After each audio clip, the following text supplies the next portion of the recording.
so lovely to be with each of you today. I'd like to invite you to turn with me in your Bibles to the book of Romans, and I'll be reading Romans chapter 8, verse 34 to verse 39. Romans 8, 34 to 39, and I'm reading from the New International Version. Who then is the one who condemns? No one. Christ Jesus, who died, more than that, who was raised to life, is at the right hand of God and is also interceding for us. Who shall separate us from the love of Christ? Shall trouble or hardship or persecution or famine or nakedness or danger or sword? As it is written, for your sake we face death all day long. We are considered as sheep to be slaughtered. No, in all these things we are more than conquerors through him who loved us. For I am convinced that neither death or life, neither angels or demons, neither the present or the future, nor any powers, neither height nor depth or anything else in all creation will be able to separate us from the love of God that is in Jesus Christ. Amen. Let's bow our heads for a moment of prayer. Dear Lord, we thank you so much for these powerful words from your apostle. We draw such deep comfort from them in every moment of our lives, with all the troubles and fears that surround us. And as we meditate on them on this holy Sabbath day, we pray that we will come to understand them anew, and that they will fuel us and strengthen us for life's journey ahead, until you come to take us home one day to glory. We pray in Jesus' precious name. Amen. I really was very excited that due to some scheduling changes, I had the opportunity to have Easter Sabbath to speak to you. It's really a very deep and sacred privilege for me. Because today we are here to commemorate an event that is central to our faith. We stand on this day, quite literally, at the heart of the mystery of salvation. But I do want to warn you that today's sermon is not going to be easy to preach, and so I imagine not easy to listen to either. So brace yourself. Because today I would like to ask you to pause with me in a difficult moment. To stay with me as we contemplate realities that often we prefer to gloss over. Most of the time, we push it to the back of our minds. But today we stand literally in the valley of the shadow. Evil is all around, sometimes apparently victorious. Our fears threaten at every moment to overwhelm us. We hope, but don't yet know how it all might end. We stand on a precipice, literally on the cliffhanger of the plan of salvation. At this moment, it would be so tempting to flip to the last chapter in the book, or to jump to the final episode in the season, to figure out how it is all going to end. But today we're not going to do that. On this Holy Saturday, we are going to take hands and stand together in a moment of great unknowing, of deep uncertainty, of suffocating anxiety, as we come to learn why the event that we remember this day is so critical to our faith. For today, we are literally dealing with matters of life and death, not just mine or yours, but that of the whole universe. Because on this day, the dark deeds of Easter Friday are done. Satan has done his worst and struck a mighty blow. He has plunged a stake straight through the heart of the triune God. Creation itself has begun to unravel, and with great finality, the Son of God has declared, "It is finished." Now, all that remains is darkness, terror, and silence, and a great unknowing. To show you what I mean, I turn to the Gospel of Luke, where we find the crucifixion story. And I'm looking at Luke 23, starting with verse 55. As you know, and so familiar to all of us, Christ's body has just been taken off the cross. It's Friday night, the Sabbath is approaching, and verse 55 tells us, the woman who had come with Jesus from Galilee followed Joseph and saw the tomb and how his body was laid in it. Then they went home and prepared spices and perfumes, but they rested on the Sabbath in obedience to the commandment. And then it's almost as if a page has been ripped out of the gospel narrative. And that is where we stand. We stand in the gap in the story. Because the next verse says, on the first day of the week, very early in the morning, the women took the spices they had prepared and went to the tomb. You have the courage with me this morning to pause in the gap. It is a fearful moment indeed. And of course we all have our fears. The ones that we successfully push into the backs of our minds most of the time.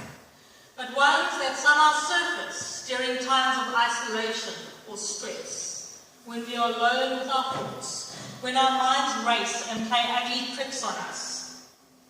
What fears come into focus for you in those moments? Whatever they are, I'm willing to bet that at the root of them, almost inevitably, is the fear of death and the threat of non-being. I'm sure someone has asked you at least once in your life, how are you most afraid to die? It's a macabre question indeed, but I'm sure it's one that we all have our own answer for. Now, today I'm going to tell you not about the one that I fear most, actually the one that I fear least. Believe it or not, I'm not terribly afraid of drowning. Now, it's not because I don't think that this would be a terrible way to die. It's just a fate that I don't really imagine will ever befall me. Why? I'll tell you.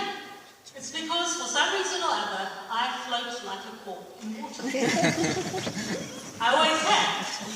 In fact, as a child, I thought that everybody did. And so when I heard about people drowning in lakes or in the ocean, I was baffled and I wondered why they didn't just float on the surface until rescued. Minutes, hours, days, all the same to me. You know the pictures that you see of people lying on their backs reading newspapers in the Dead Sea? I have one for you if I can see how to bring it up. There we go. Thank you. Helps to turn it on. So there we have this gentleman, and he's floating effortlessly due to the high salt content of the water. Well, it's like that for me on any body of open water, fresh or salty. I can quite literally lie on the surface of a pool and take a nap without the aid of any floating device.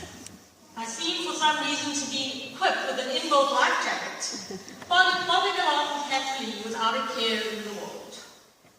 I won't go into this scientific explanation for why this is, as it is unlikely to be flattering to my person. But that's just the way it has always been for me, as long as I can remember. So now that you know this about me, you know why drowning is somewhere near the bottom of my fear list. Or it was, until I watched a documentary about cave diving. And I learned why this activity is so treacherous and often fatal, even for the most skilled divers. And suddenly the thought of drowning sent an appropriate chill down my spine. Because while I like my chances in any body of open water, if there's a roof over my head and the water going all the way to the top, my imagination easily informs me of how drowning would quickly ensue. So my solution, ladies and gentlemen, is a simple one, and one which I highly recommend to all of you today. Do not, under any circumstances,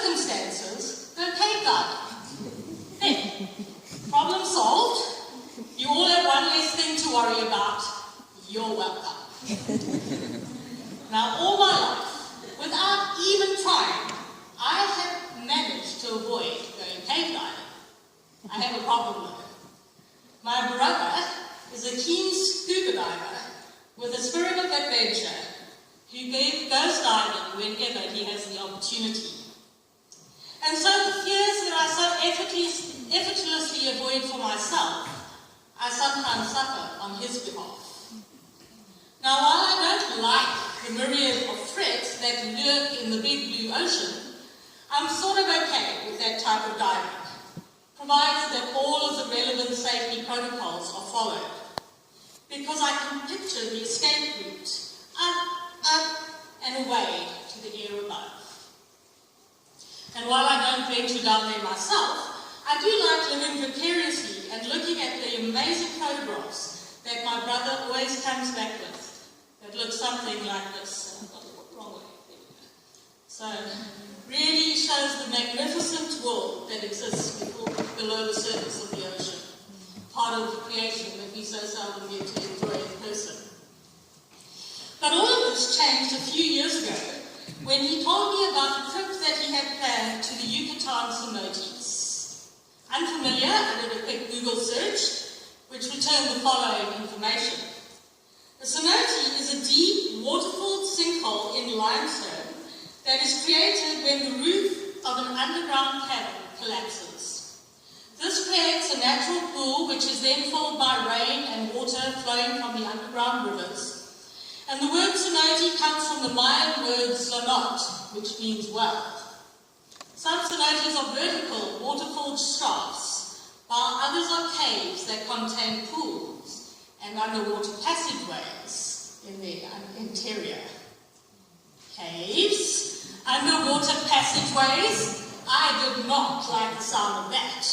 I did not want to be the sister of a diver whose gear was found at the entrance, its owner never to be heard from again. So I was somewhat reassured when Brent told me that he would only be diving in the pool section of the cenotes, keeping fresh air and the big blue sky above his head at all times. So then imagine my horror when photos of his trip began to surface in his Flickr stream, and they looked like this. Right. That's not too bad. There's lots of divers, they're all sticking together near the surface, but it does look awfully black down below. Okay, we are flirting with disaster there. What do you need that big torch for, Brent? And why do you appear to be lurking at the entrance to a cave? You do remember the one thing we agreed you wouldn't do, don't you? No. Clearly we have now gone over to the dark side. Wipe that demented look off your face, Brent. You better make it out of there alive so that I can kill you. Okay, it's all over. In case you can't read it, this underwater sign says, stop, prevent your death, go no further. Then it goes on to give stats about how many divers have lost their lives in that very cave. And finally, it points out what should be entirely obvious to any sane individual. There is nothing in this cave worth dying for. Do not go beyond this point. So there you have it. Completely unprovoked and for no discernible reason, my brother, ladies and gentlemen, had journeyed into the bowels of the earth, and he was standing at the point of no return, looking into what for many had become a watery grave. You can imagine how happy I was. Happier still, when he told me after the fact that at one point they had lost contact with the lead diver, who was there meant to ensure their safety, and in some sections how it was so black that you couldn't see your hand in front of your face. The fact that by some miracle he made it out safely doesn't make any of this any more forgivable as far as I am concerned. Remember the one time when Adam and Eve, on behalf of the entire human race, forgot the one thing that God asked them not to do? God had made the danger crystal clear. After giving them a guided tour of the Garden of Eden, after showing them all the gifts of creation, there for them to enjoy freely, plenty of animals to befriend, mountains to climb, pools to swim in, and trees to eat from, he pointed to the tree of the knowledge of good and evil, the one tree they were not to touch, because in the day that you eat from it, you shall surely die. Like the underwater sign in the Yucatan, it is the one thing they promised not to do. And you would think that the warning that they had been given when they saw the tree would cause them to stop in their tracks, turn tail, and plot a safer course. But if there's one thing that human beings are going to do, you've guessed it, it's the one thing they promised not to. And so Adam and Eve succumbed to temptation, thereby exposing the whole human family to a whole laundry list of threats that are outlined in our scripture reading today. Trouble, hardship, persecution, nakedness, danger, the sword, life, death, angels, demons, the present, the future, powers, height, depth, and in case we missed any, just add everything in all creation. Any or all of these at any moment could be our undoing. And yet, none of them present the ultimate threat. The next time someone asks you what you fear most, your answer should be, it is the fear that Paul seeks to assuage in this passage. Not that something I could kill you, but separation from God. Because as scary as this broken, fallen world of ours is, nothing need overwhelm us if God is there. As long as we can see his outstretched hand, we can perceive our escape route, up and away, out of the depths, out of the grave, and to everlasting safety in his arms. When we get deep, when we really get to the bottom of what frightens us most, it isn't injury or sickness or even death, but the fear that we might end up in a place where even the God of the universe is unable to reach us. For that and that alone truly is the moment of no return.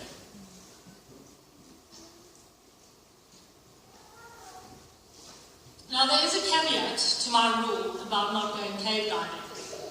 There is one reason, one good reason alone, why it is ever appropriate to swim into a cave or a sinking vehicle or a storm drain or any enclosed underwater space.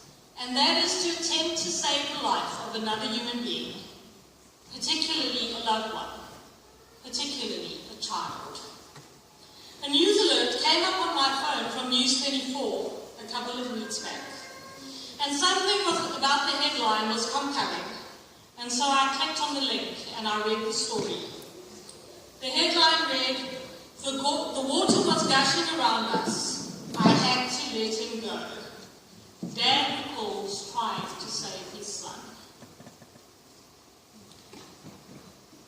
The article tells the story of a farmer who was walking home with his little 2-year-old boy from Blackheath to Clay, not far from where we sit today. On the way home, they collected stones and tossed them in the canal as they walked.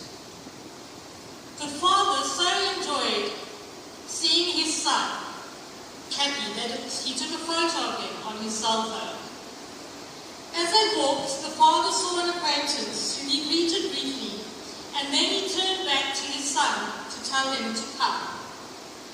As he did so, he saw his child fall into a grass-covered hole that was over a closed drain. Instantly, he dropped his cell phone. He took off his jacket and he followed his son into the sewage system. He shouted to his son, "Daddy is coming!" And his son shouted back, calling for help. The father recalls, the dark and the water was all around me. God pushed me towards him, and I had him in my hands.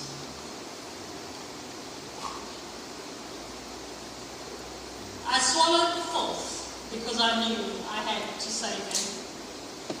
When the father reached him, the small boy was unresponsive. The father tried to revive his son, but to no avail. And he was starting to drown as well. Eventually, the distraught father told his son, "I can't hold on to you any longer. I have to let you go. I give you to God." The little boy's life was lost that day, and the life of his father and the rest of his family will never be the same. This story has haunted me ever since I first read it. The sheer awfulness of the moment so vividly depicted in the article that it is just too much to bear. And the place of the event is way too close to home. And the story now comes flooding back on Holy Saturday as we pause for a moment in front of the silent tomb. I think because Jesus takes on our humanity, it is perhaps easier for us to identify with his suffering on Calvary. But the story of the little boy whose father was unable to save him helps me to relate to the pain that God must have felt as he watched his son breathe his last, knowing that he had to let him go. Now our text tells us that there is nothing in heaven or earth, no power, not even the devil or death itself, that can separate us from the love of God. But this is only true because the Godhead allowed itself to be torn asunder on Easter Friday, as God stretched to breaking point to pull us back from the brink. We had lost our grip on the edge of the cliff. We had already sunk down deep and out of sight to the dark waters beneath. Death had claimed us, and we were entirely unreachable. Yet because of our stubborn and stupid journey into sin, God undertook a rescue mission so treacherous that it would literally take him into the bowels of the earth. That deep, dark place to which we all must go without hope of return, but for the God who loves us so much that he does not shrink from journeying even into hell itself to save us. There's another story that comes to mind as I contemplate Easter Saturday. I'm sure that by this stage, with all my talk of water and caves and dangers and deaths, you are now also thinking of that story as well. Who can forget the story that dominated the headlines for several weeks in June and July of 2018? 12 Thai boys, a whole junior soccer team, aged between 11 and 16, entered the Tom Luong cave after football practice one day. Their 25-year-old assistant coach initially thought to have been the one who took the boys into the cave, went in after them to bring them out, because he understood the dangers. It is possible to walk into the caves quite easily, but in monsoon season, I think we have an illustration outside of that quite conveniently, the caves can quickly fill up. And this converts the caverns in the side of the mountain into a death trap. And just such a monsoon rain fell while the boys were inside with their coach, trapping them deep within, no one able to reach them. Still, army divers were sent in, and after many tension-filled days, they were able to locate the boys and their coach, all alive, on an elevated rock, 4 kilometers from the mouth of the cave. Just think about that distance and trying to swim it for a moment. But once the boys and the coach were found, the whole world breathed a collective sigh of relief. But the relief was short-lived, as a massive team of experts tried to figure out how to get the stranded soccer team back to safety. Pump the water out? This was a losing battle, as more monsoon rains could fall at any time. Leave the boys inside and wait until the end of monsoon season? with divers swimming food and supplies to them to keep them alive. For a moment, it seemed like this was the best option, until it became clear that the air quality inside the cave was deteriorating, and the boys would not survive in there for much longer. The only remaining option: send in the divers to swim the boys out one at a time. Many experts went on TV to argue why this would be a terrible idea and how one or more would inevitably die in the attempt. Already one highly skilled and experienced marine diver had died on his way back from delivering air supply to the boys.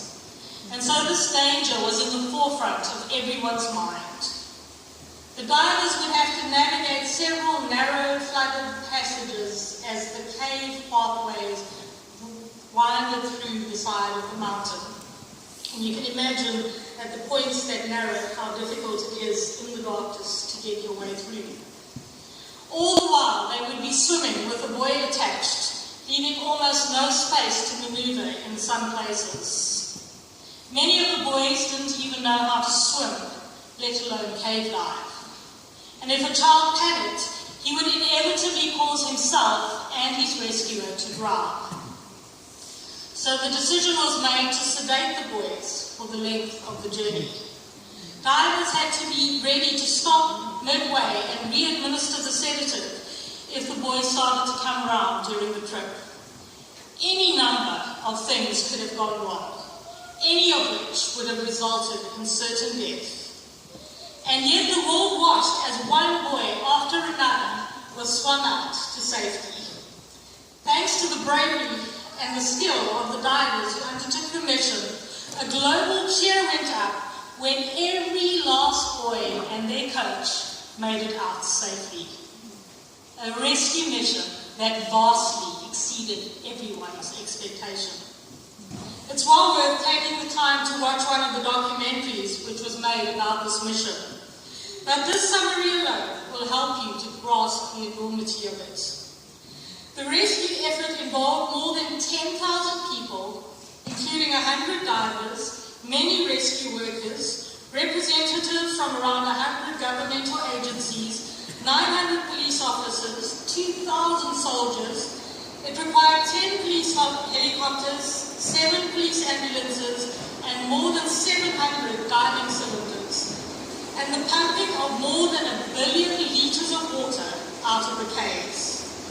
There was one fatality: Simon Kuna, a 37-year-old Thai Navy SEAL, who died in asphyxiation on 6 July while returning to a staging base in the cave after delivering supplies of air. The outcome of that mission is good news indeed, but it's nothing like what I'm about to tell you. I am here to tell you that because of Easter Saturday, when we reach the end of our life's journey, we are not confronted by a sign depicting the Grim Reaper, the bringer of death. Instead, we find the one who says in Revelation 1:18, "I am the living one. I was dead, and now look, I am alive forever and ever. I hold the keys to death and Hades." Because indeed in Christ there is nothing in heaven or earth that can separate us from God's love. Not even a tomb, a cave, or a watery grave. As Adventists, we practice baptism by immersion, and how appropriate it is that we do so. As we sink into the waters, symbolizing death, we do so with no fear of drowning, because we are held and supported by the safe arms of the minister, which through this act come to represent for us the arms of God. But on Holy Saturday, we still sense darkness all around us. We still experience our lives from day to day as being like that of sheep headed to the slaughter. We still feel the troubled waters around us and our fears rising. But as we pause in this difficult moment, we see a chink of light opening in the distance. Can you feel it? Can you see it? Can you smell the air of freedom rushing in? That's resurrection morning that you see on the horizon. Because Christ has gone before us, giving up his own life to secure our salvation. We stand in this moment and we surrender ourselves into the arms of God, the one who has become as God's army diver for us. The whole universe looks on, perceiving the dangers, knowing the risks, and so they predict that many will be lost. But they underestimate the skill of the diver and the inevitable success of his mission. One day, with us, they will be shocked at how many will be saved, how many will hold out to safety, as one by one, Christ goes in after us to bring us safe to everlasting life.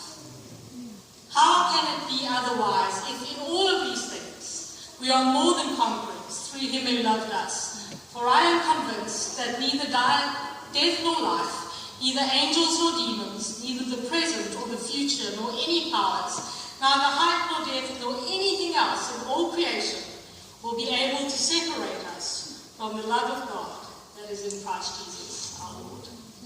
Our Lord, dear Lord, we thank you so much for this amazing assurance. We thank you for how much you were willing